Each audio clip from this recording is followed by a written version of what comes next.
8:35 minutos, 7:35 en las Islas Canarias y comenzamos nuestra tertulia de hoy. Don Julián Victoria, ¿qué tal está usted? Pues don Luis, ¿cómo voy a estar? Más radical que ayer, pero un poco menos que mañana. Resulta que el gobierno de España ha pactado con Podemos la regularización masiva de 500.000 inmigrantes. 500.000 inmigrantes, bueno, que por cierto dicen que una de las condiciones para regularizarlos es que no tengan antecedentes penales. Un inmigrante ilegal ya ha cometido un delito que es acceder ilegalmente a un país, con lo cual hablar de inmigrantes ilegales sin antecedentes penales no es un oxímoron. Dicen que se van a regularizar si no tienen antecedentes penales relevantes. Vamos, que se han hecho unos cuantos delitos, unos tirones a una anciana, esas cosas. Eso los pasamos. Pero ahora poniéndonos serios, don Luis, 3 consideraciones al respecto, un poco para venir calientes a la tertulia de hoy, por si hay alguien dormido en el coche, que se despierte.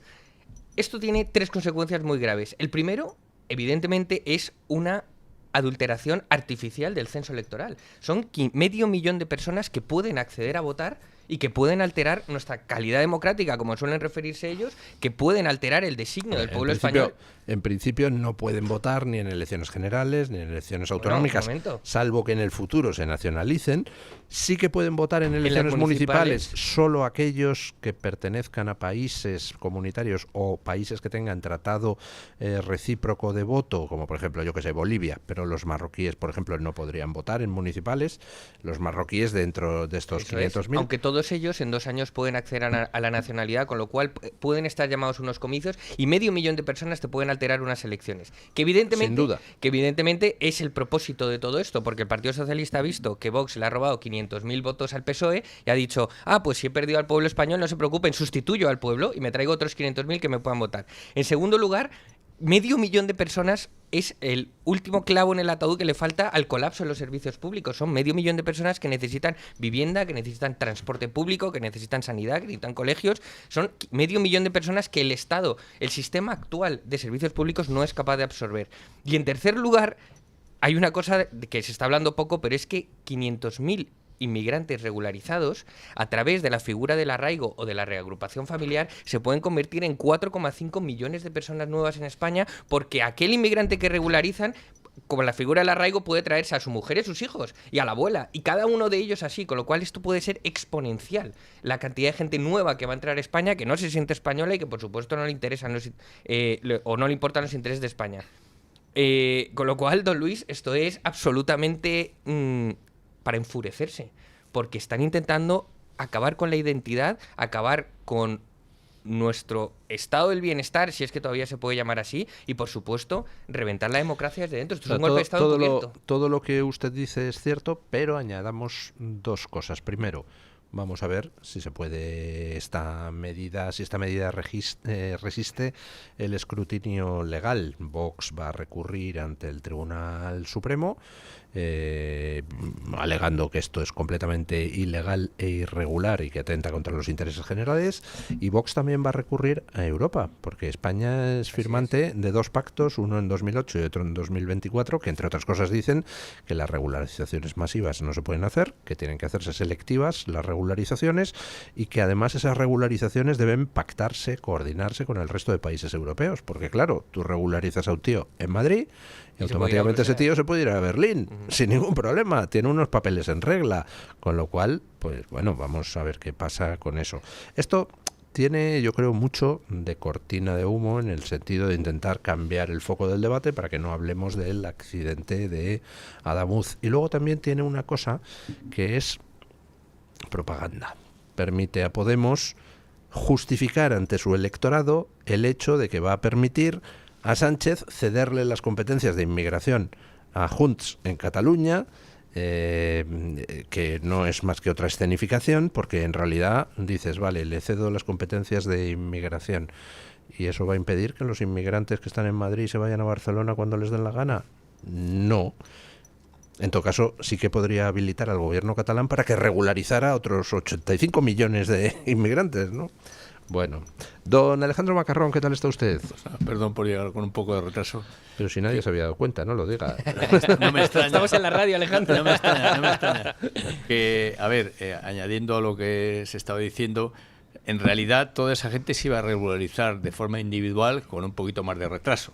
Es decir, que esto efectivamente es una medida efectista, es una medida de pura política podemita. Yo entiendo que el gobierno le ha convenido ceder por cortina de humo o porque, como tiene que comprar todos y cada uno de los votos que tiene el Parlamento, pues a cada uno hay que darle algo, y Podemos ya está echado al río, porque yo creo que al PSOE esto no le beneficia. O sea, ahora mismo el PSOE está perdiendo votos con Vox. O sea, lo que se ve aparentemente es que el PP está estancado, Vox sube y el PSOE baja, ¿no? ¿Y de dónde salen esos votos, no? Luego yo añadiría que esto es el enésimo clavo, ¿no? O sea, aquí llevamos millones y millones y millones de regularizados de formas masivas o individuales durante N mil años. Quiere decir que es como todo, ahora ya son muchos, ¿no? Pero al principio eran algunos, luego eran bastantes, luego eran más que algunos más bastantes, muchos, muchísimos, ¿no? O sea, esto es un suma y sigue, con lo cual realmente siempre nos indigna lo último, ¿no? Es lo de Mafalda, ¿no? ¿Es esto el acabose o es el continuoso del empezoso de ustedes? Yo cada vez más veo los continuosos, ¿no? Es un continuoso, lo que pasa es que, claro, cada vez estamos más, ahora mismo yo creo que a España le revientan las costuras por exceso de inmigración, que no es culpa de la persona inmigrante, hay que decirlo siempre, la persona es un ser humano, haríamos lo mismo nosotros si estuviésemos en su piel, pero como sociedad, una sociedad que hoy día el más perjudicado porque vengan tantos inmigrantes adicionales son inmigrantes. O sea, contra quien compiten laboralmente estos nuevos son con otros inmigrantes, con quienes se van a pelear en las listas de la sanidad también con españoles, pero parte son en el mismo ambulatorio de barrio, que tiene muchos más inmigrantes ya hoy día muchas veces que españoles.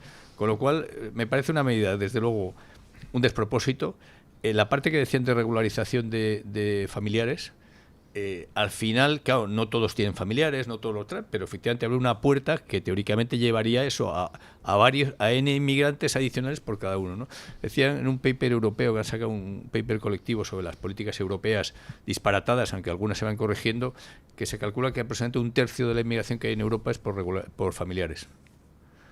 Que si no hubiese estado de bienestar, o sea, si estamos en lo de siempre, sin estado de bienestar vendría la inmigración que realmente se arriesgue a venir, y no vendría nadie más, pero claro, con estado de bienestar te traes a la parentela, que es lo normal, que haríamos usted y yo, queremos cualquiera de nosotros traernos a la parentela, y esto se colapsa.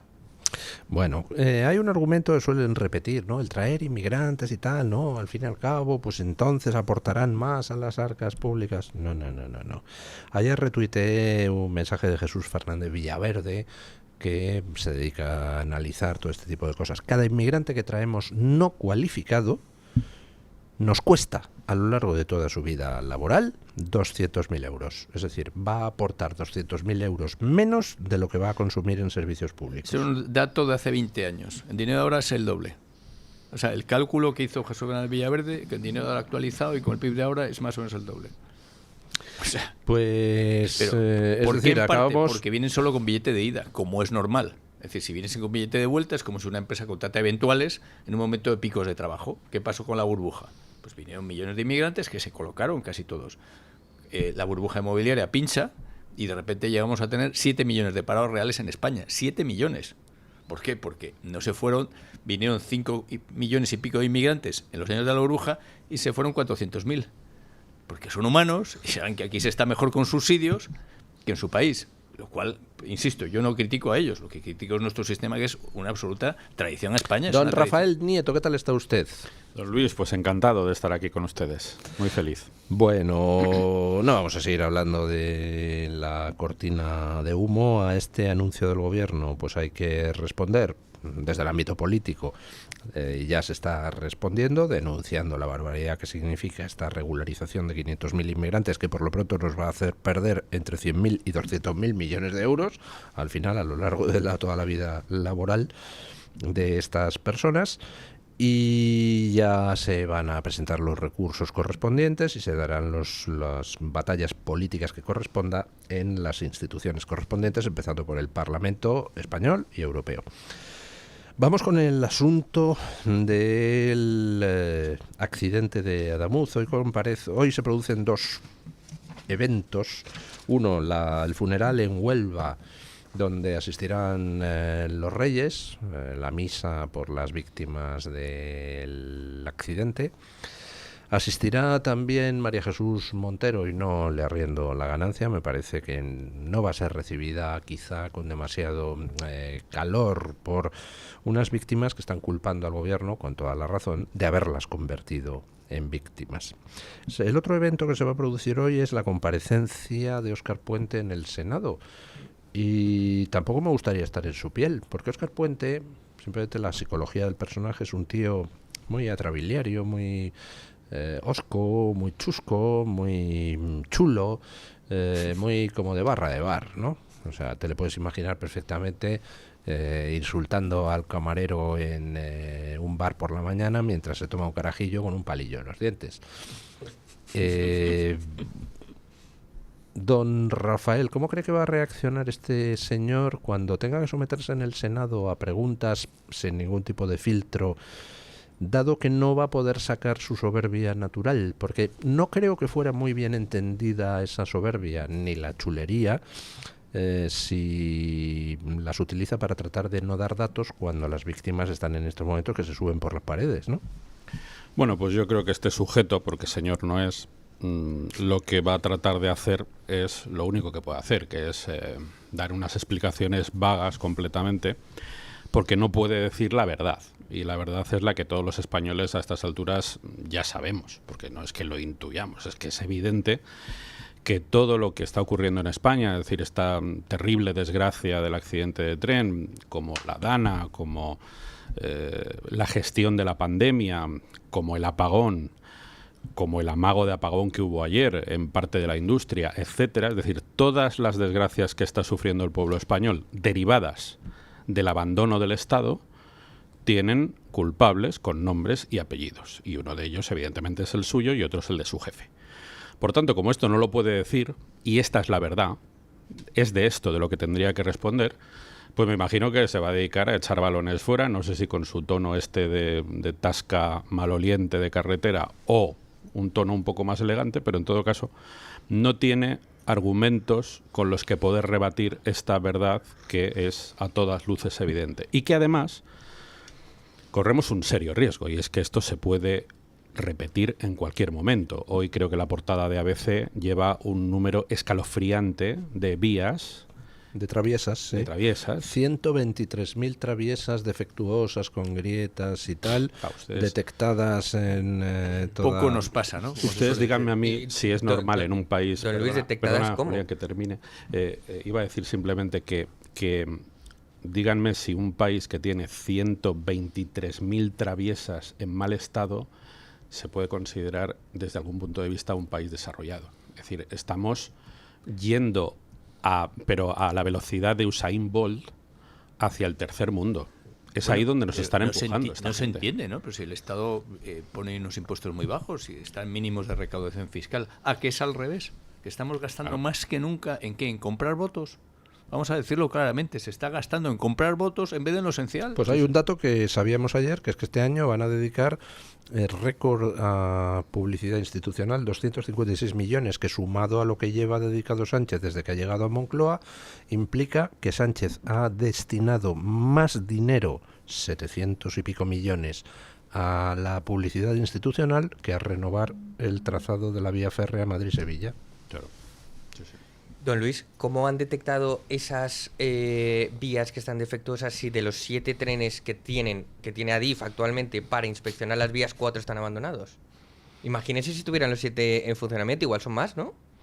Pues no sé, a lo mejor, desde luego no ayuda mucho el hecho de que Puentes esté negando, el Ministerio de Puentes esté negando a dar información a los periódicos que se la piden. Por ejemplo, El Español le pidió, ¿me puede dar el certificado de la soldadura que se hizo en el sitio este donde se rompió la unión entre 2 carriles?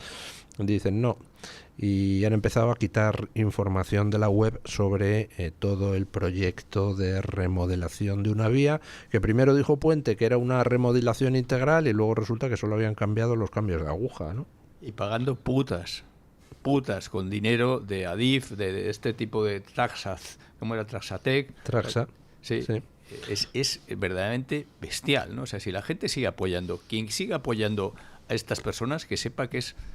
Pues, ¿qué? Corresponsable de lo que está pasando, porque es que nunca ha habido, lo de las putas pagadas, ya no de otra forma, digamos, de tu bolsillo lo has trincado por otro lado y tú lo pagas. Dices que lo paga una nómina oficial.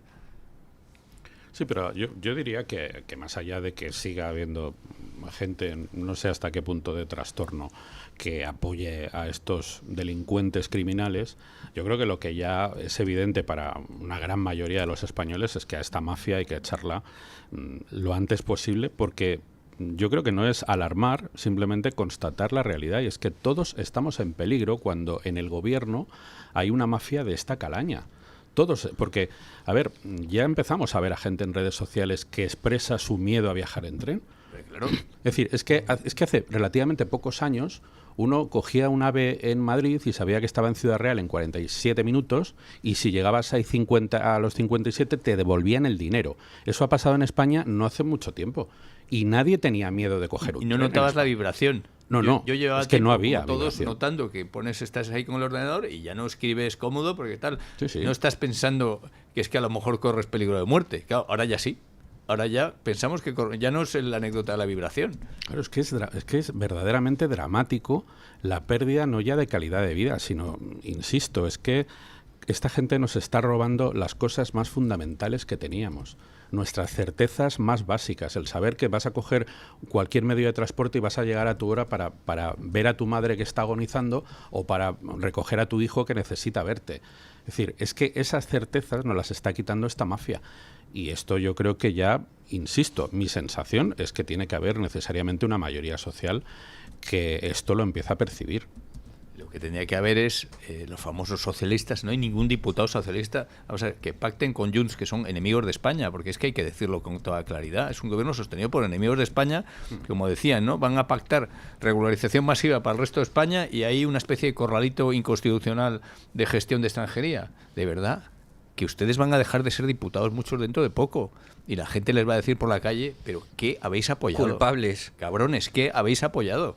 Así es, y al hilo de lo que decía Rafael, que me parece el análisis perfecto, que es cierto que hubo un tiempo en el que en España todo estaba garantizado, donde tú pedías cita con tu médico de cabecera y lo tenías al día siguiente, ahora tienes que esperar 6 meses, donde tú te casabas y podías comprar una vivienda y formar una familia y tener un proyecto de vida. Hoy eso está descartado, donde ya ni siquiera te puedes atrever a coger un tren para desplazarte interprovincialmente porque puedes perder la vida.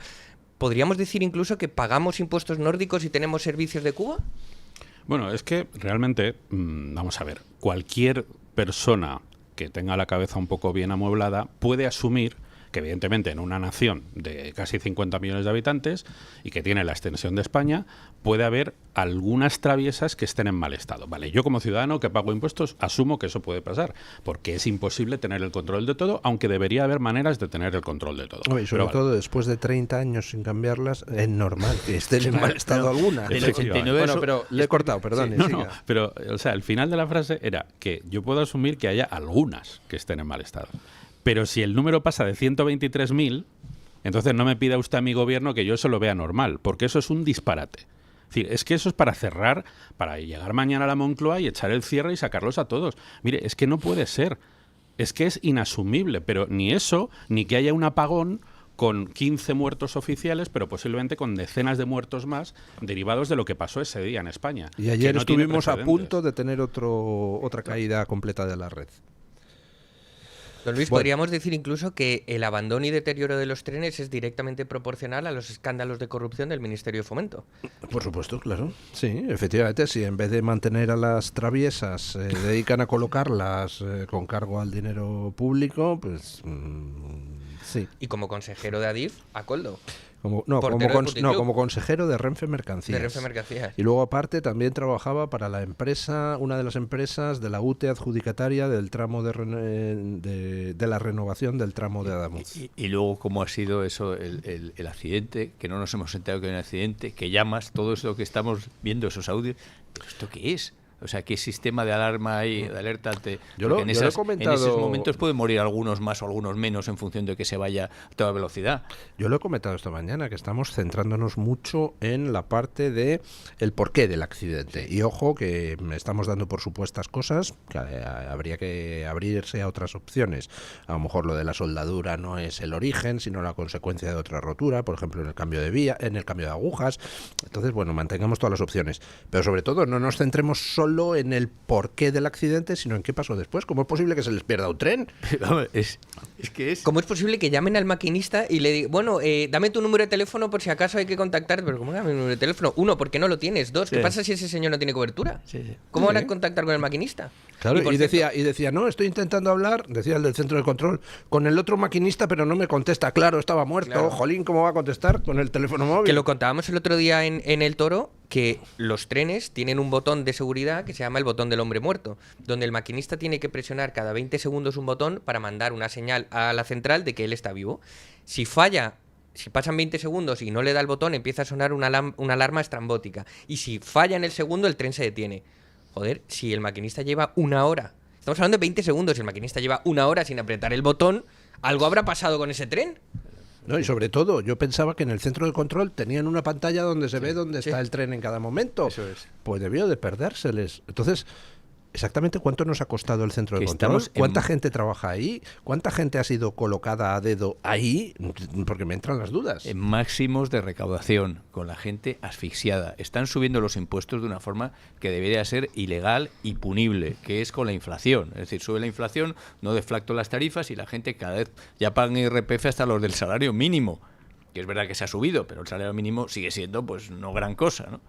En fin, es alucinante. Y entonces dice, bueno, con esos impuestos, como decíamos, bueno, pues impuestos de Suecia, servicios públicos de Suecia, ¿no? O sea, se les pierde un tren, pero el Bizum que le has mandado a tu madre, ese lo van a inspeccionar. Ese no se les va a escapar. Y tampoco las balizas que nos han obligado a comprar para tener el coche localizado. Pero el tren, ese no hay que localizarlo. Ese se me puede perder. Es que nos gusta la fruta, ¿eh?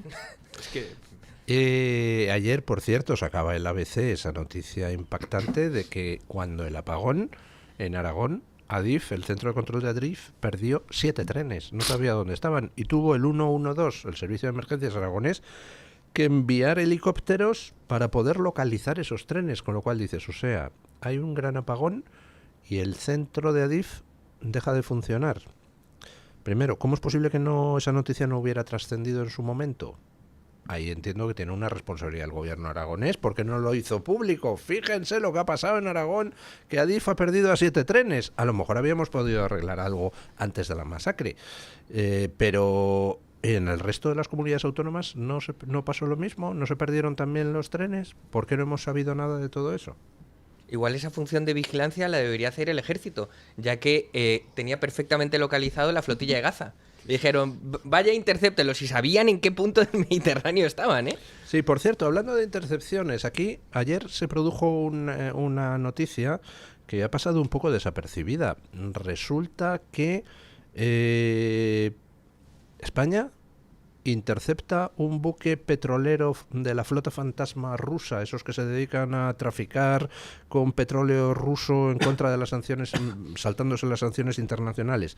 Se le intercepta en aguas territoriales españolas y se le lleva a Marruecos, en vez de a España, para inmovilizarlo ahí en cumplimiento de las sanciones internacionales. No, le llevaron a Marruecos. O sea, que nosotros nos dedicamos con nuestros medios marítimos a rescatar pateras que están a 5.000 kilómetros de aquí y nos las traemos hasta las costas españolas, pero un petrolero ruso que lo tenemos en nuestras aguas territoriales nos lo llevamos y a Marruecos. Jolín, ¿no? Es tremendo. Bueno, pausa publicitaria y seguimos. Bueno, 9:02, 8:02 en las Islas Canarias, y se incorpora a nuestra mesa de tertulia, que esto hoy parece el metro, don Mike González, de la Fundación Heritage. ¿Qué tal está usted? Muy bien, muchas gracias. Welcome. Dormí 4 horas, así que estoy mucho mejor. Ha dormido 4 horas, qué lujo, qué lujo. ¡Qué lujo! Se te nota en la piel, Mike. Viva el lujo y quien lo trujo. Bueno, don Mike González, estuvo usted ayer en la presentación en la Fundación Universitaria Española, ¿no? No, ¿No? bueno, De veras no me acuerdo, pero... Ah, no, es hoy. Pero no, es hoy, sí. Es hoy. Hoy por la noche, sí. Hoy a las 7, A las 7, sí. a las 7 de la tarde en la Fundación Universitaria Española, un debate sobre geopolítica, que además con un título muy bonito, la guerra eterna, ¿no? Sí, las guerras eternas, la Guerra Fría y las guerras eternas.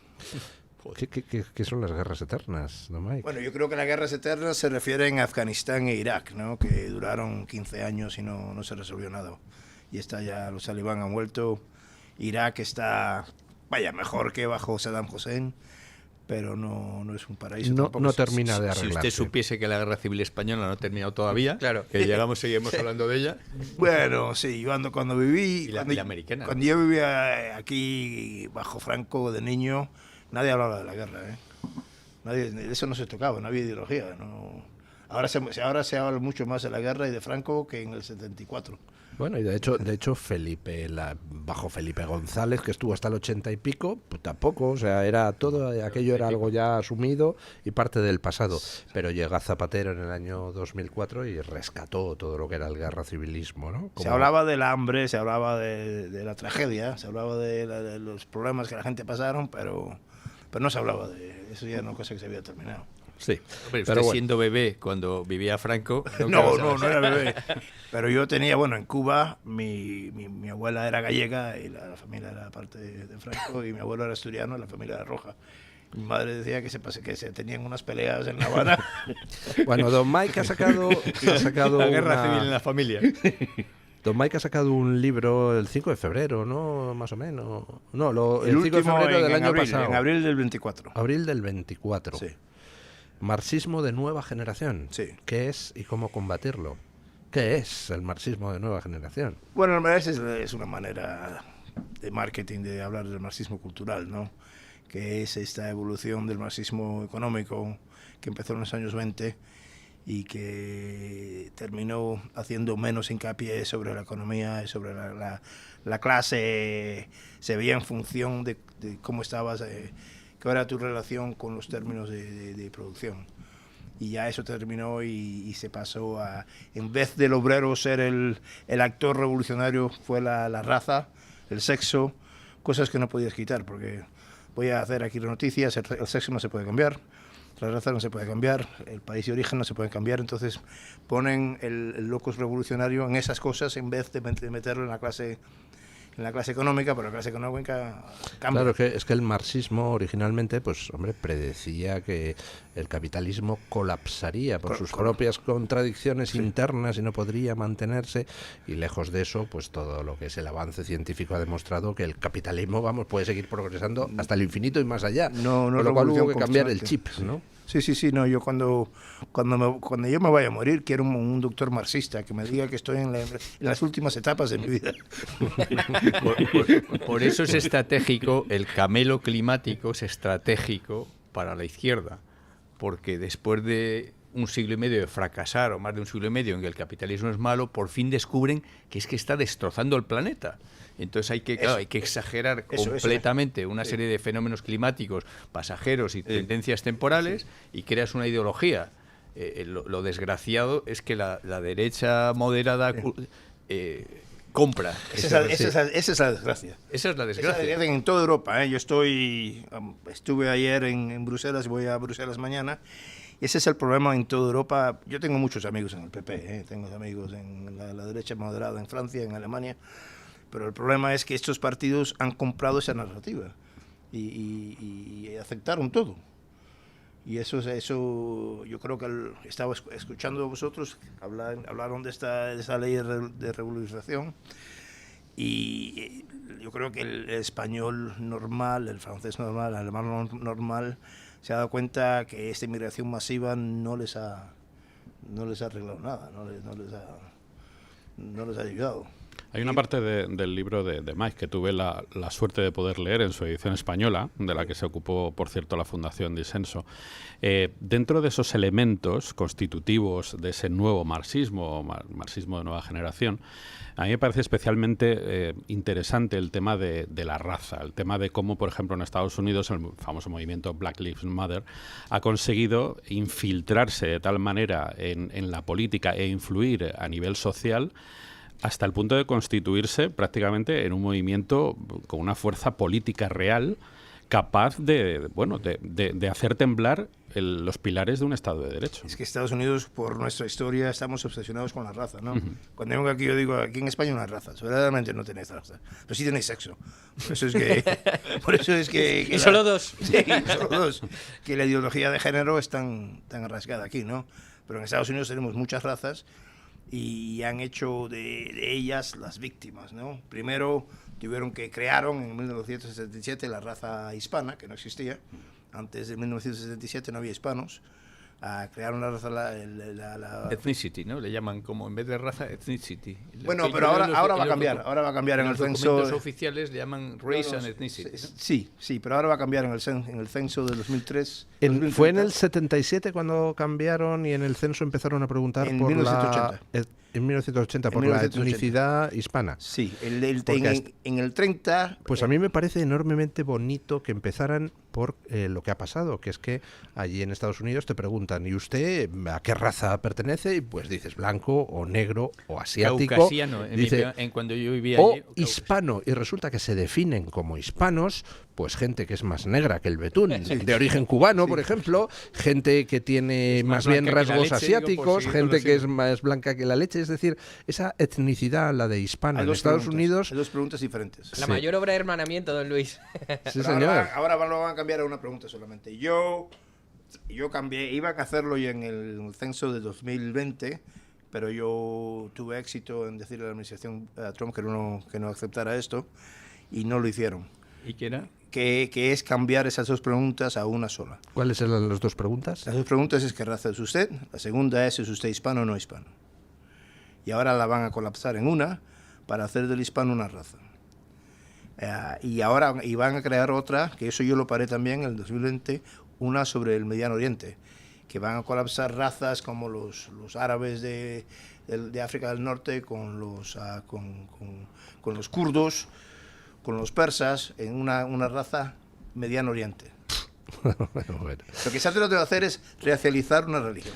Mientras no terminen llamando a los magrebíes asiáticos, como pasa en el Reino Unido, donde Claro. dicen, para evitar estigmatizar al mundo musulmán, cada vez que alguien es así, pues un poco pakistaní, dicen asiático, Sí, ¿no? sí, Con sí, lo sí. cual pues, puede ser chino, puede ser... Y una pregunta, ¿las mujeres negras homosexuales como yo, que se sienten blancas heterosexuales,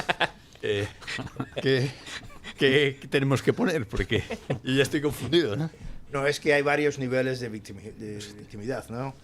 Y, como se llama, una mujer negra que está en una silla de ruedas, que no sé qué más, tendría varios niveles de victimidad y... Pero por eso y acabo de tiene decir todavía todo, ¿eh?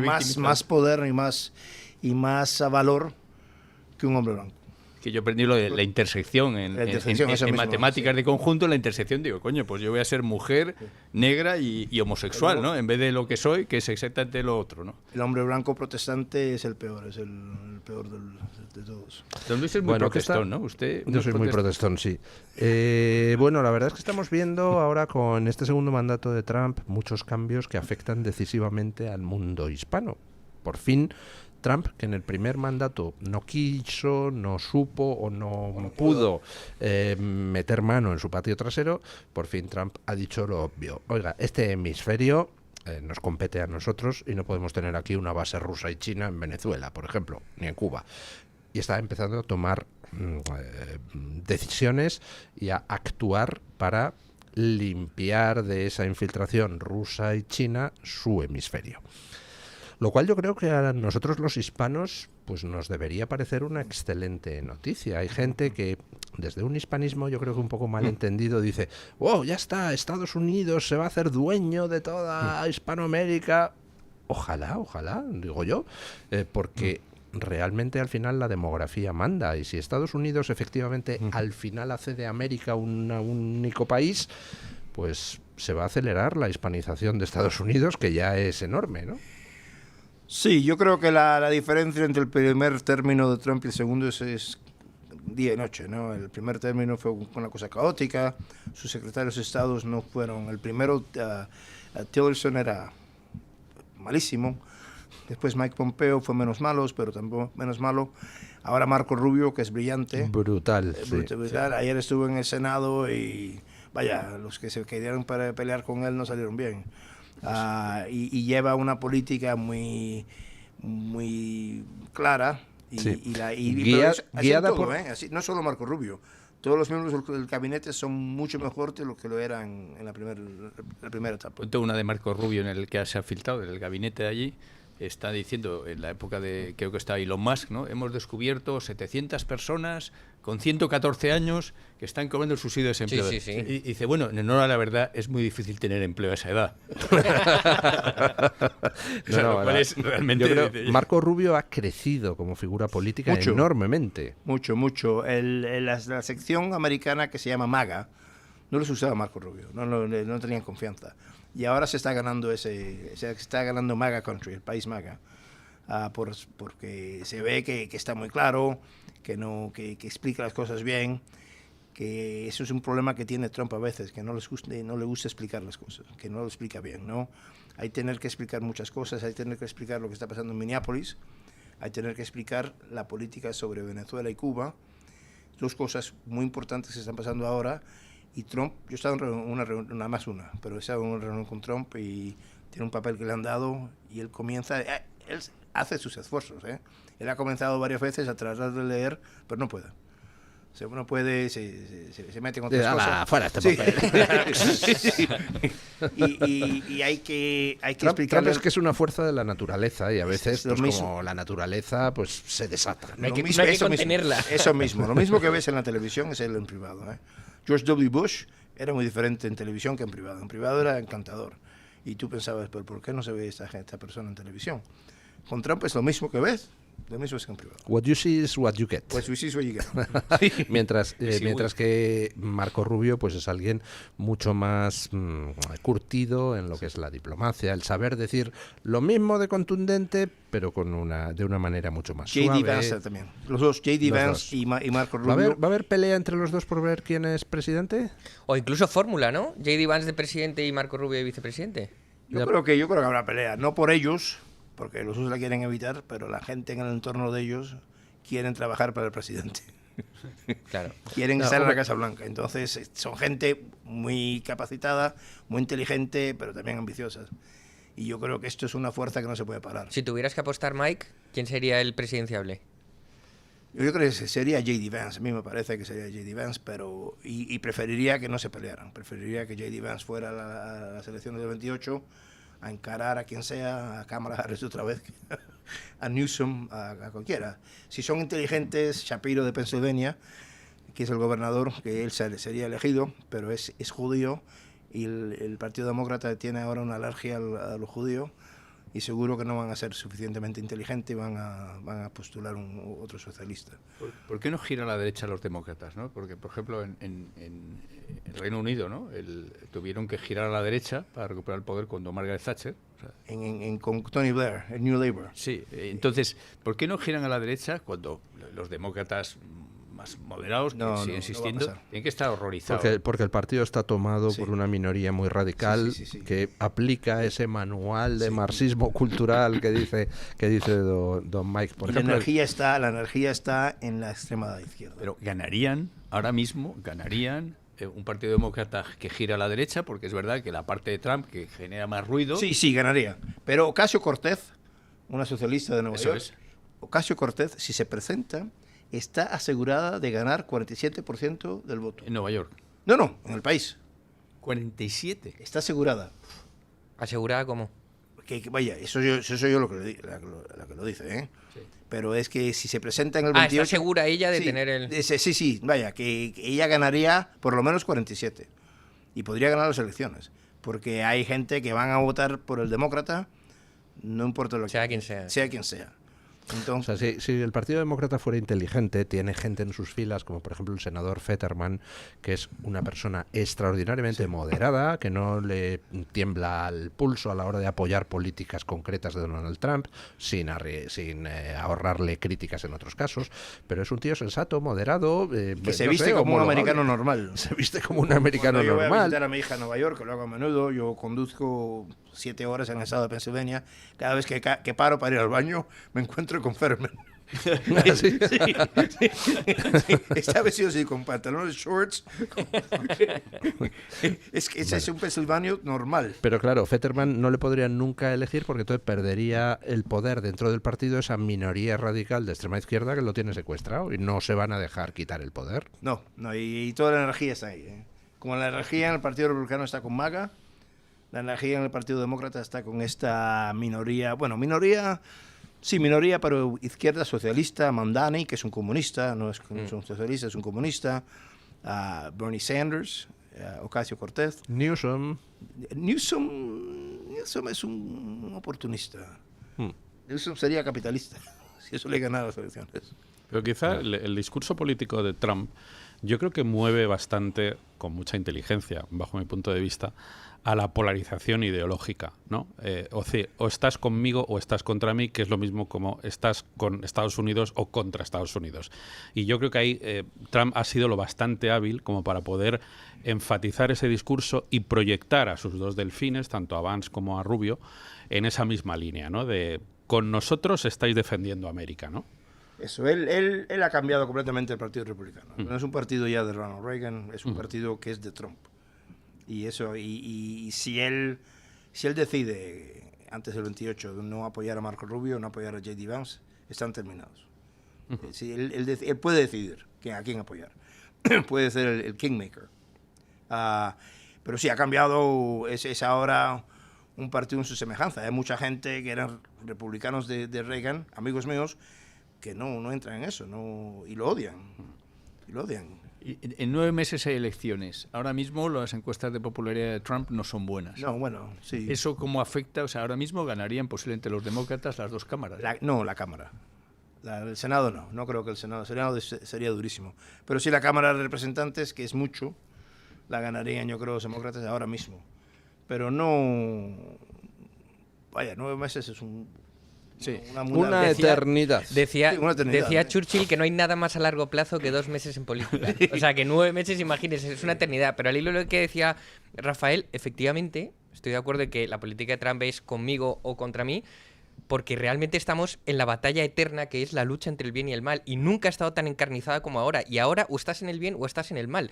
Y por eso la gran culpa imperdonable del Partido Popular, que es elegir el centro. Porque decías antes, Mike, que no, porque la derecha moderada ha sido muy generosa, a mi parecer, porque de hecho cambiaron los estatutos y ya no son un partido de derecha, son un partido de centro. Y Mariano Rajoy dijo los conservadores y los liberales que se vayan de aquí, que este no es su partido. Con lo cual, su gran culpa... Eso lo dijo, con lo cual su gran... En un mitin en Valencia.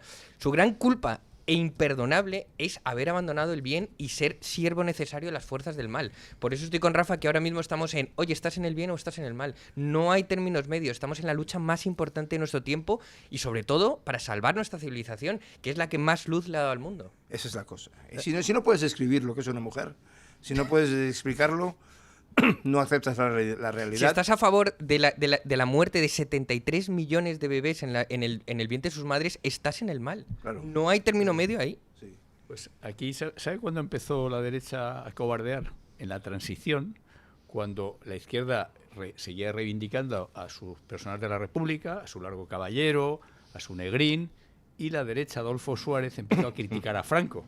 ¿Ah, sí? En vez del pacto simétrico, olvidamos todo, oye, aquí ha habido cosas que nos enfrentan. No, empezaron a hacer antifranquismo, querían que la izquierda les otorgase la condición de demócratas, porque ellos habían estado en el régimen de Franco. Ese es el problema. Ahí empezó a joderse el Perú, sí, de la derecha española, que fue una deriva continua, hasta que Aznar también condenó el franquismo. Aznar, que venía, su abuelo había sido un alto cargo también con el franquismo, el periodista Aznar. Entonces, esa cobardía, ¿no? Esa cobardía de decir, oye, aquí, si ninguno hablamos del pasado, perfecto, oye, como nos enfrenta... No, la izquierda reivindica continuamente en España sus monstruos, y la derecha no se atreve a decir, oye, nosotros, según el relato de la derecha, nos queríais matar en el año 36 y nosotros nos rebelamos. Ese es el relato de la derecha. De la izquierda es que eres unos fascistas, desgraciados, sin escrúpulos. Pero lo que no puede ser es que el otro mantenga su relato y tú no mantengas el tuyo. Claro, pero yo creo que ahí la clave, que antes lo decía don Luis, efectivamente, yo creo que durante los muchos años que se hicieron eternos de gobierno de Felipe González, eludió por completo el Partido Socialista la lucha ideológica pura y se centró, se centró en la corrupción, que es en lo que estaban. Pero quiero decir, aparentaban que lo que les importaba era la gestión, etcétera, y es en 2004, con los famosos trenes y lo que pasó después, cuando Zapatero hace de la recuperación de la Segunda República con la identidad ideológica marxista, pero además con apoyo explícito del Frente Popular de Largo Caballero y de todo lo que entonces ocurrió, hace de eso una batalla política diaria. Y eso entronca. Es una batalla en la cual enfrente no se lo pone nadie, porque ya la derecha ha dicho que usted tiene razón, que Franco era muy malo. Pero es que eso entronca años después con el nacimiento del movimiento 15M y con Podemos. Y es donde realmente se puede decir que se vuelve a instalar una ideología netamente marxista en el gobierno de España, con las consecuencias que estamos viendo ahora. Es decir, es que nos han empujado al tercer mundo abrazados a la ideología más criminal que ha habido en la historia, con más de 150 millones de muertos inocentes. Entonces, claro, es que vamos en caída libre. Como se habla mucho de la transición española ahora en el contexto venezolano. Pero se habla mucho como una transición bien exitosa. A ver, la transición es que fue exitosa. Fue exitosa con dos puntos negros horribles, que fue el País Vasco y Cataluña. El País Vasco se entregó a los enemigos de España y más puntos negros. Y la inclusión de Santiago Carrillo como redactor de la Constitución. Sí, pero emanan todos los males. La pasionaria. Carrillo cede la bandera y cede la unidad de España y cede una serie de cosas. Carrillo dice, oye, yo te doy esto, tú me das esto. Vale, yo me integro en el sistema. Pero es que el País Vasco, el relato es que España es mala y se lo damos, o sea, como hay una banda terrorista, cedemos, y Cataluña, con años de retraso... Vamos a ver, igual que para un americano es impensable que la Constitución no defienda la unidad americana, para un español es impensable que la Constitución del 78 no garantice la unidad de España. No la garantiza, sí la garantiza, ¿no? Sí, no la garantiza porque habla de nacionalidades y eso es lo que ha abierto la puerta al separatismo. Habla de que somos una nación con nacionalidades. Y entrega, da la hegemonía cultural, da el prestigio a todo. Insisto, el País Vasco es que se entrega a un nacionalismo etnicista que era súper racista, los textos fundacionales. Si ahora hacemos lo que querían hacer con la cultura de la cancelación histórica, no hay que derribar estatuas de Colón, hay que derribar estatuas de Sabino Arana. Pero en el 78, ¿qué se hubiera podido hacer? O sea, no darles ese tipo de relatos, ese tipo de concesiones de nacionalidades a los nacionalistas. Por una parte, la parte izquierda-derecha yo creo que se hizo razonablemente. Después vino la derecha, como digo, a permitir que se criticase a Franco mientras la izquierda no criticaba a los suyos. Aquí nos callamos todos o ninguno, pero es que empieza Adolfo Suárez a decir, no, yo no soy franquista, pero si usted ha hecho su carrera política del franquismo, usted encima, personalmente, es completamente falso. Bueno, aquí hemos venido a que nos aleccione don Michael González a nosotros, no nosotros a él. Yo quiero oír lo que estáis diciendo, porque eso lo encuentro fascinante. Anoche estábamos hablando de esto, que, como dije, yo pasé aquí parte de mi niñez en España y Franco no tenía ideología. Que le decía a la gente, haga como yo, no se mete en políticas. Y lo que hizo con Cuba, que es curioso, porque Franco era proamericano, por aliado, dice, pero aquí, esto es mi familia. Pero eso es por galleguismo, ¿eh? Eso él sentía por su familia. Castro no lo veía como un cubano, lo veía como otro gallego. Como otro gallego y los dos como españoles. Oye, esto al final es como la familia. De hecho, cuando fallece Franco, en Cuba se decretaron 3 días de luto, ¿no? Y Castro veía a Franco como otro gallego. Pero no es solo el caso de Cuba, no es solo el caso de Cuba, el caso de Gibraltar es muy ilustrativo.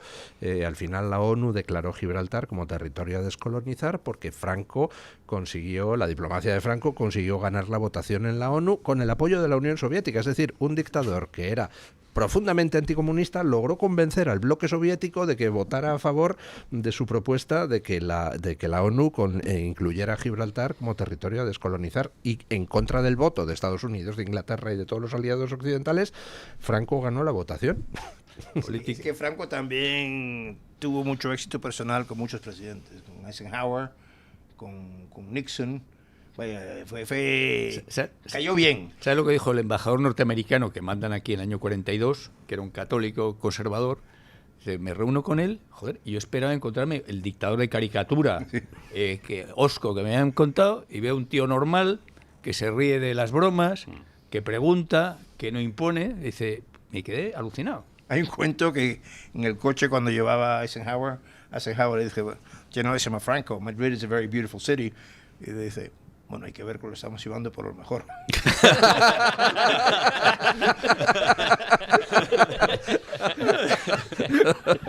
De hecho, estoy totalmente de acuerdo. Tan poca ideología tenía Franco, que una frase, de las frases que más me han gustado de Franco es: a mí se me recordará por mi mayor obra, que no es La Cruz del Valle de los Caídos, sino por la clase media en España. ¿Qué puede haber más neutral que la clase media? Y bueno, yo de niño, debo decir que yo era niño rico en Cuba, pero llegamos aquí, éramos pobres, completamente pobres, y Franco abrió comedores para los cubanos, que gracias a Dios ahí podía comer mi familia, ¿no? Vaya, Franco... ¿Ya está usted haciendo antifranquismo? No, yo. Vaya, tenía sus positives y sus negatives, ¿no? Pero no, yo veo que se entendía con Castro, pero también le dijo, mira, hay estos cubanos que no quieren estar aquí. ¿Por qué no me mandas a los profesionales que se queden aquí en España a esperar sus visas? Y Castro le dijo, bueno, está bien. Y mandó a mi familia. Es que la manipulación del franquismo que ha habido en España ha sido tan importante, porque estoy recordando un libro de Ricardo de la Cierva que se titula algo así como fue el 18 de julio un golpe de Estado militar o algo así, entre interrogaciones.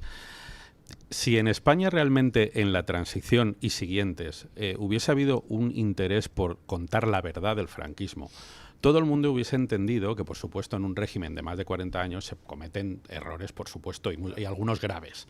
Pero lo que no se puede hacer es cambiar la naturaleza de las cosas para manipular a millones de personas y llevarlas políticamente donde realmente no deberían ir, que es a un marxismo furibundo.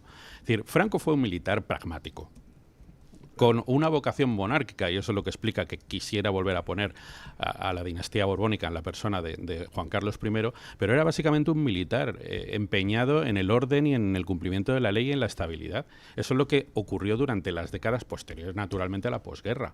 Pero si eso se hubiera respetado, no tendríamos ese quiste metido en el centro de la sociedad del antifranquismo y del antifascismo, etcétera, que ahora mismo está complicando la convivencia de las personas. Es que la izquierda nunca va a hacer eso. Claro. La izquierda nunca va... Sí, Es sí. que la izquierda ya no tendría que existir. Vamos a suponer que hace 150 años sí es verdad que había pobres. Y cuando Franco llegó al poder, en España había muchos pobres. Cuando deja de haberlos, pasan 40 años y la gente vuelve a votar a medias entre izquierda y derecha. ¿Por qué? Porque lo que mueve a la izquierda no es la pobreza, es la envidia. Eso.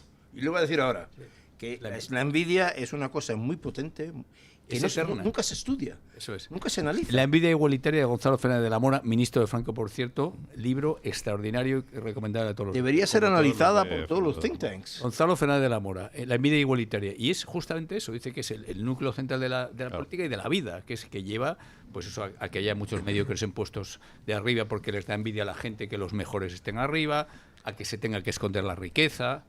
Bueno, tenemos que despedir a don Mike, que tiene otros compromisos. No, yo voy al Prado. ¿Cómo? Voy al Prado. Ah, bueno. Muy bien, bueno, Mike. pues, Cada vez pues que eso- vengo a Madrid... Eso es, Mike, un, Mike. eso es un tengo que buen meter un Goya, compromiso. hombre. Un pronóstico. En noviembre, ¿el Partido Republicano conserva el control del Congreso y el Senado? Sí, no. Conserva, Ya conserva el control del Senado, casi seguro. De la Cámara de Representantes no estoy seguro. Ahora mismo no, pero en que veremos en 9 meses. Es que, gracias a Dios, los demócratas siempre se puede confiar en ellos. Vale. Venga, No muchísimas, dudéis en su capacidad de meter la pata. muchísimas gracias, don Mike, por haber estado con nosotros y que le gusta el Museo del Prado. Bueno, ya lo conoce. No, de niño iba. A mí me gusta mucho. Ojalá que el Smithsonian fuera así como el Prado. Ese es el problema. Muy bien, Mike. Venga, gracias. Hacemos una pausa publicitaria y seguimos. Ayer comparecía Marco Rubio en el Senado americano y, bueno, pues daba una serie de explicaciones sobre lo que está pasando en Venezuela, que son básicamente lo que les he estado diciendo a ustedes, queridos oyentes, desde minuto 1 cuando detuvieron a Maduro. que el modelo es la transición española, que de lo que se trata es de desmontar el régimen desde dentro del régimen, es decir, que sean los propios chavistas los que se encarguen de depurar las estructuras del Estado de los chavistas más recalcitrantes y duros, y que, bueno, pues lo que vino a decir es que les va a poner exámenes trimestrales y que como no pasen los exámenes, pues que Delcy Rodríguez está ahí mientras sea útil y que si no, la quitan. Y cuando se haya estabilizado la situación, pues que la cosa dará paso a unas elecciones libres. Y la verdad es que yo creo que fue una comparecencia, pues hombre, muy clarificadora y muy reafirmante, en el sentido de ver que se están dando pasos que se sabe perfectamente a dónde conducen, pero con la prudencia necesaria. Dijo con toda la razón que lo del tema de los presos políticos es la piedra de toque, que está yendo menos lento de lo que les gustaría, pero más rápido de lo que pensaban que iba a ir. Ya han salido 300 de los 820 de las cárceles chavistas. Y bueno, pero esos son los retenidos, ¿qué son? Los retenidos. O sea, que sí había presos. Pues Retenidos, parece ¿no? que sí. Sí. Qué fuerte, ¿no? Que se dijese eso. Pues don Luis, ya lo hablábamos aquí en la tertulia la semana pasada, cuando todo el mundo decía, no, pero es que Trump se ha llevado a Maduro, pero sigue Delcy en el gobierno, entonces nos ha traicionado, porque entonces ¿dónde están las elecciones? Y María Corina Machado, lo comentábamos que Estados Unidos ya aprendió de Irak 1, Irak 2, aprendió de Afganistán, incluso aprendió de Vietnam, donde no puedes entrar en un país, matar a un montón de gente o llevarte a un montón de gente, apresarle y convocar unas elecciones. Un país que durante tantos años ha estado permeado en todos los estamentos sociales por la dictadura y por tanto con el yugo, y mucha gente defiende a la dictadura porque vive de ello, con lo cual, teniendo en cuenta que el chavismo todavía controla a los funcionarios y al ejército, no servía de nada llevarte a los 5 que te tenías que llevar y entonces pretender que iba a haber unas elecciones democráticas. Yo creo que esta transición lenta y ordenada puede ser mucho más estable hacia la luz al final del túnel, que es la libertad del pueblo venezolano en unas elecciones democráticas. Yéndonos un poco lejos, en la Segunda Guerra Mundial se decía la estrategia de que el fin es la rendición incondicional, o sea, la derrota completa del Tercer Reich. Entonces, eso, que es estupendo para todos los que sobrevivieron, porque quedó además luego el nazismo arrasado culturalmente con los juicios de Nuremberg, costó seguramente millones y millones de vidas, porque impidió a determinados generales alemanes por dar un golpe de Estado, dificultó que diese un golpe de Estado, que se negociase, ¿no? Entonces, yo creo que está intentando Trump, es decir, oye, yo puedo llegar ahí, efectivamente puedo conquistar todo, tendré que matar a unos miles de personas, morirán algunos americanos, y luego con ese riesgo que usted acaba de señalar. Este modelo, si funciona, desde luego es infinitamente menos cruento. Es verdad que se van a salir de rositas posiblemente muchos culpables del chavismo, pero Trump es bastante transaccional. En ese sentido, los negocios son bastante menos bestias muchas veces que la política clásica y con guerra, ¿no?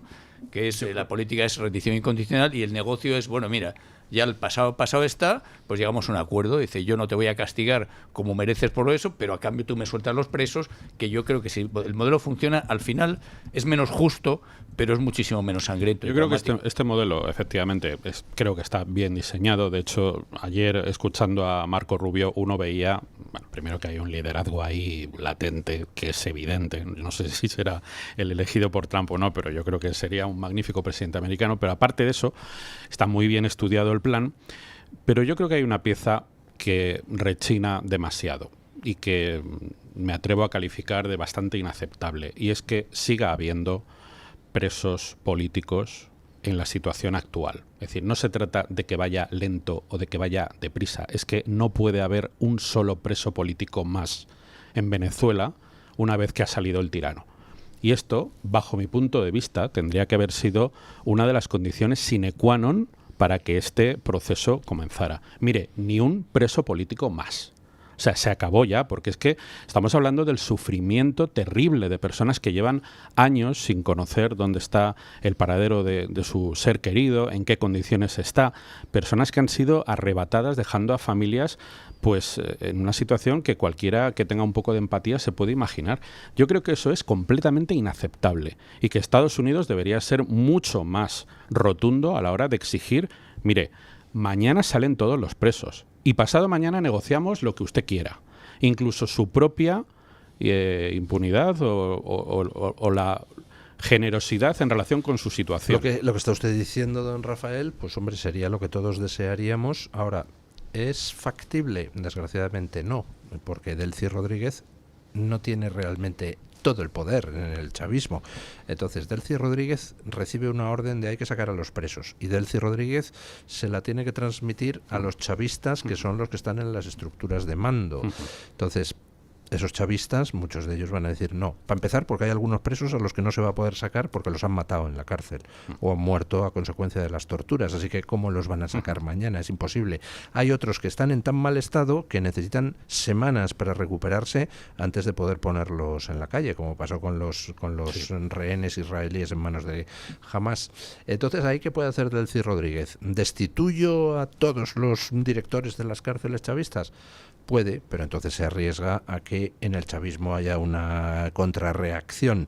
Entonces es un juego de llegar hasta donde puedes, ¿no? Es muy complicado, desde luego es piedra de toque, estoy de acuerdo, y el hecho de que no se haya producido de golpe indica que no está todo controlado, ¿no? Recuerda un poco lo de Gaza, este último, bueno, no rehén, era un cadáver, ¿no? Que es el primer cadáver, ¿no? Y que se ha tardado muchísimas semanas en poder rescatarlo, y al final Israel se ha empeñado en que no, hasta que eso no se rescate, hasta que ese rehén ese cuerpo de ese rehén no se rescate, no pasamos a la siguiente fase. Sí. Y bueno, pues se ha hecho al final, ¿no? Perdón. Pero vamos, que yo coincido con don Rafael en que efectivamente, como opinión pública, pues hombre, tenemos que pedir al gobierno americano que aumente todo lo posible la presión.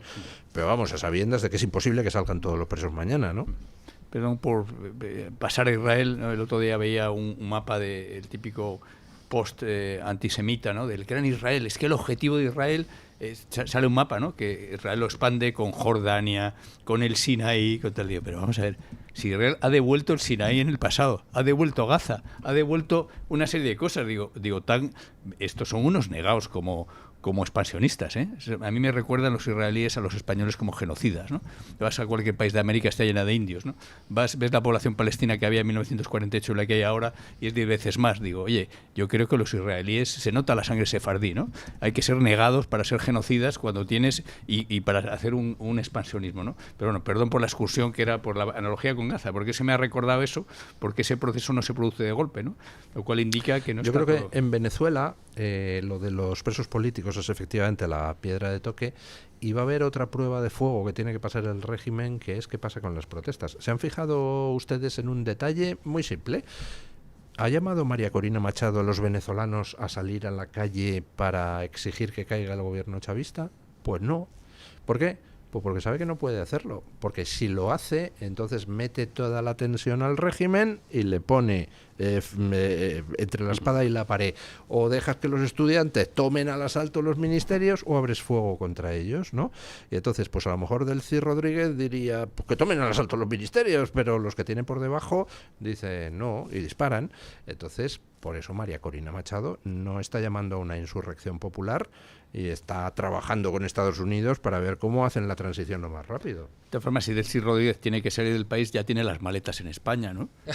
también, lo que pasa es que tenían oro, la ropa todavía no ha llegado. La conocimos por las maletas, el caso maletas, en el que Ábalos dio 10 explicaciones distintas que se iba contradizcando, ¿no? Como decía aquel, ¿no?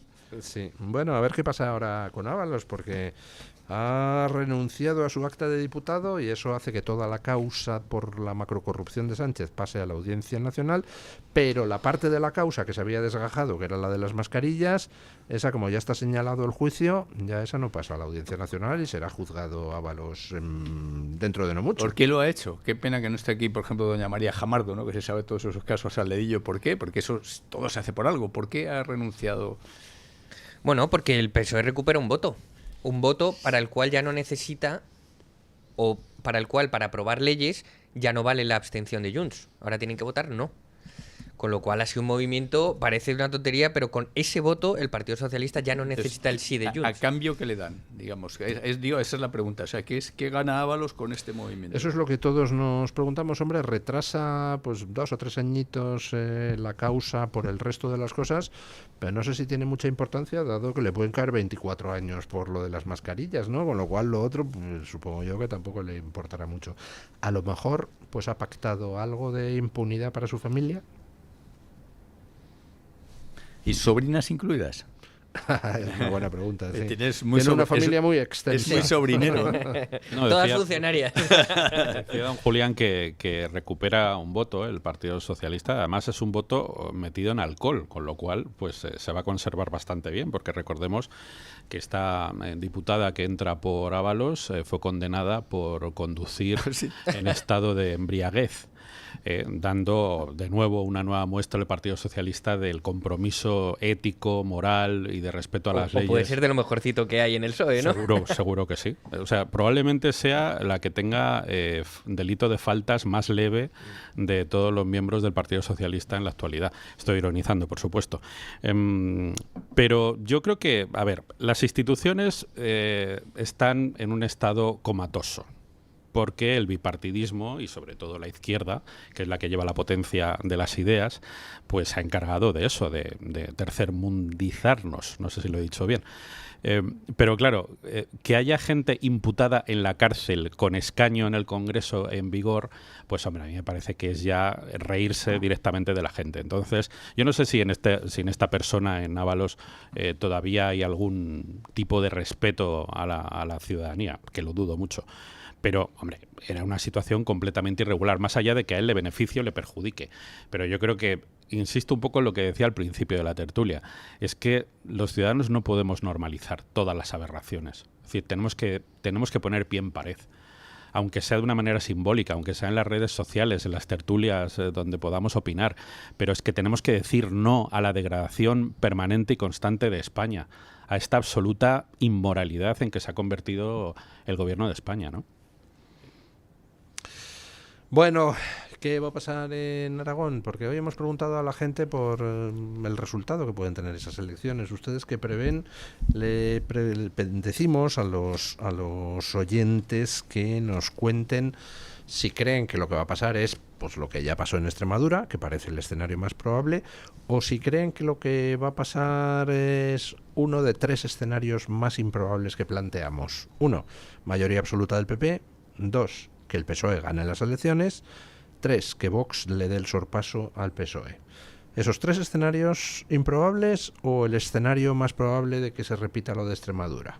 Yo creo que entre Extremadura y el sorpaso. Puede que no dé el sorpaso, pero tiene pinta de que va a mejorar. Con lo cual realmente esto es también como un cocimiento a fuego lento del PSOE. Es decir, que esos diputados traidores a España que están ahí aguantando un gobierno, esa gente de Extremadura del PSOE, de Castilla-La Mancha del PSOE, de Andalucía del PSOE, que están aguantando, tragando carros y carretas, pues bueno, es un cocimiento porque cuanto más tiempo pase, ahora mismo las encuestas dan una mayoría de voto PP-Vox de 52 a 54%, según lo que reciban las ardillas o no. Pues si llega a ser 56-57, tienen mayoría para cambios constitucionales de 210 diputados. Es decir, que se están arriesgando, están jugando con fuego ellos mismos, pero bueno, ellos sabrán, ¿no? O no. Don Luis, yo creo que viene por fin que se va a imponer el sentido común en España. Lo estamos viendo en la calle, donde al margen de las encuestas, que reflejan tendencias, pero la verdadera encuesta es la calle, y que Santiago Abascal abarrote un mitin en un pueblo de 2.000 personas, o incluso ni siquiera un mitin, una declaración a medios, un canutazo, que se llene de 1.000 personas, es algo que no se había visto en España desde hace tiempo. Creo, lo comentaba con Rafael antes de la tertulia, que hay un despertar. Creo que la gente ya ha visto los verdaderos colores del bipartidismo y por tanto yo creo que se van a producir los dos escenarios, tanto el sorpaso como el hundimiento del PSOE y por supuesto la no mayoría absoluta del Partido Popular, y por tanto entraremos en un nuevo escenario donde el Partido Popular podría necesitar a Vox si es que no se quiere echar en los brazos del PSOE.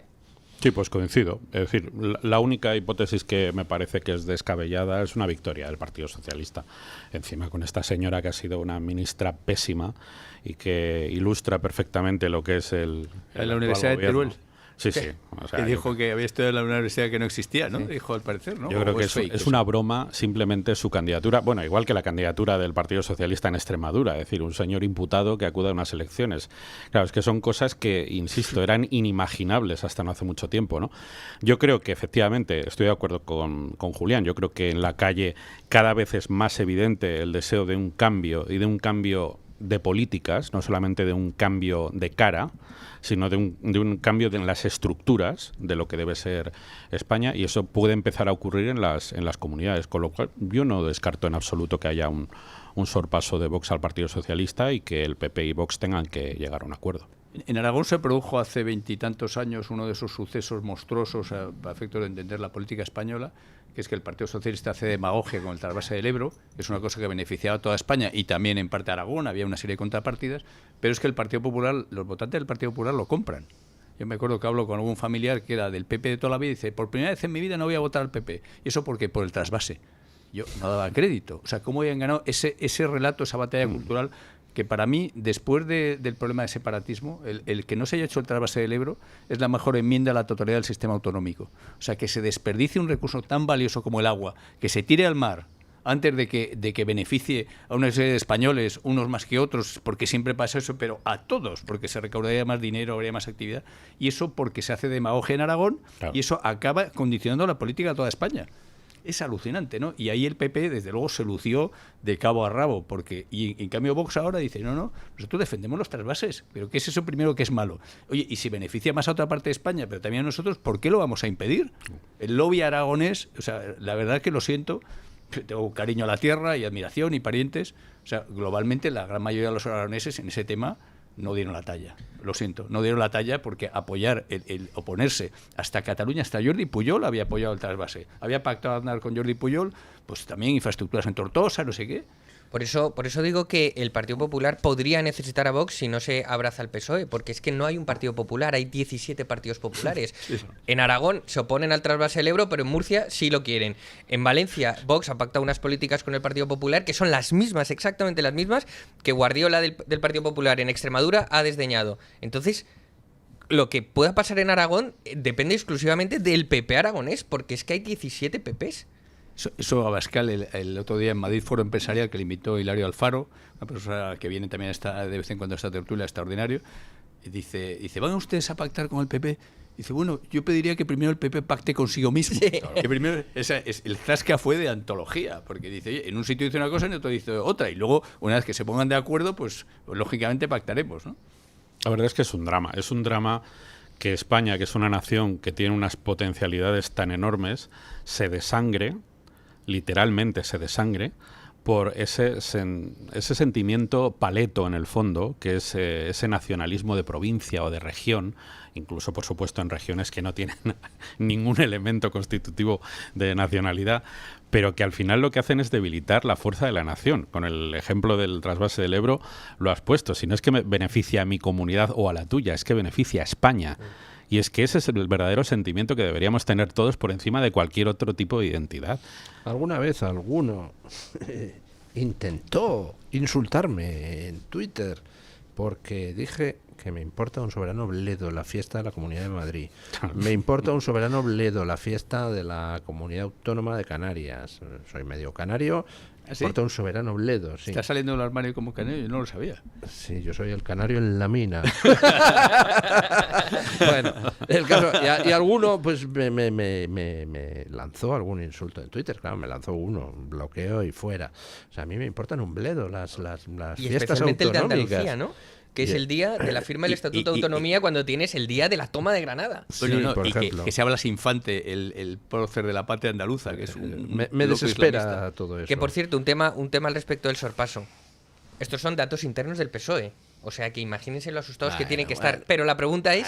Bueno, yo no pecaría de demasiado optimista, porque también está la técnica esa del PSOE, dice, no, me va a dar Vox el sorpaso en Zaragoza, y luego no se lo da por 2 décimas y dice el PSOE, excelente resultado. Recuperamos, pero yo creo que la noticia no debe ser si sorpaso o no sorpaso, sino cómo puede seguir habiendo un español que vota al PSOE. O sea, no es que hubiera sorpaso o no sorpaso, es que el Partido Popular debería, o sea, el Partido Socialista y el Partido Popular también deberían estar en disolución, pero especialmente el Partido Socialista. Sorpaso o no sorpaso es cómo puede seguir habiendo personas que voten a esta gente. Hombre, alguna puta ha cobrado que sepamos del PSOE, o sea, la gente que cobra, que es bastante. No, pues ya, si hacemos el campeonato de cuáles son las autonomías más ridículas, para mí son La Rioja y Cantabria, ¿no? Que eran partes de Castilla la Vieja de siempre. La Rioja además es un concepto geográfico, es una región geográfica más amplia, está la Rioja Alavesa, y Cantabria, que era Santander era el puerto de Castilla. O sea, es decir, y de repente nos inventamos una Cantabria, enlazamos con los cántabros de la época, digamos, prerromana y tal. Probablemente como ya no haya nadie que vote al PSOE, por eso están intentando sustituir al pueblo español trayendo 500.000 de inmigrantes, ¿no? Porque otras regiones sí que existían, tenían una personalidad histórica, pero esas dos, La Rioja. Bueno, ya sabemos lo que opinan nuestros tertulianos sobre la pregunta de hoy. Vamos a ver qué es lo que opinan nuestros oyentes. Lea usted la pregunta que les hacíamos. Don Eric Gutiérrez. Buenos días otra vez, don Luis. ¿Qué cree que es más probable que suceda en las elecciones de Aragón, de no este fin de semana, sino del próximo fin de semana, el domingo 8? Y dábamos 4 opciones: PP mayoría absoluta, PSOE gana las elecciones, sorpaso de Vox a PSOE o igual que en Extremadura. Ha estado muy reñido, don Luis, hasta prácticamente el final. Con un 52%, digamos que la mitad de los oyentes creen que va a ser sorpaso de Vox a PSOE. Cada vez en las encuestas Esa es la está más opción cerca. que ha ganado. Esa es la opción que ha ganado, don Luis. Ha hecho el sorpaso a la otra, ¿no? Exactamente. Bueno, no ha sido sorpresa porque ha estado siempre un poquito por delante. Como estará Vox por delante del PSOE durante los próximos años, pero bueno, todavía ahora se tiene que dar el sorpaso, ¿no?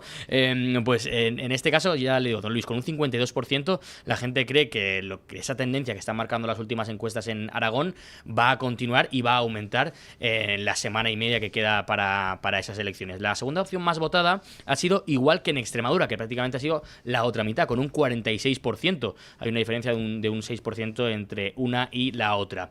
52-46 deja poco margen para las otras. Muy poco margen, don Luis. No llega ni al 3% que solemos decir aquí. Con un 2%, el PP mayoría absoluta. La gente tiene muy poca confianza en que el PP, ya lo están reflejando las encuestas, que no va a llegar. Y tampoco lo creen los oyentes de Mañanas en Libertad que vaya a llegar. Ya digo, solo un 2%. Y con un 1%, yo diría que es pues Pedro Sánchez y amigos y amigas, ya sabemos que hay muchas amigas también, del PSOE. El PSOE ganaría las elecciones. Solo el 1% de los oyentes, don Luis, creen que el PSOE va a ganar estas elecciones de Aragón del próximo 8 de febrero. Menuda alegría se llevaría el PSOE si gana, ¿eh?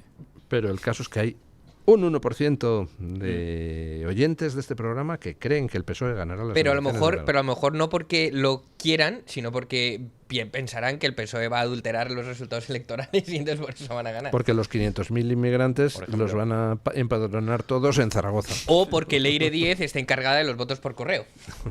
El tren es arrollador del PSOE, ¿no? Sí, totalmente. Luis, le hago un comentario.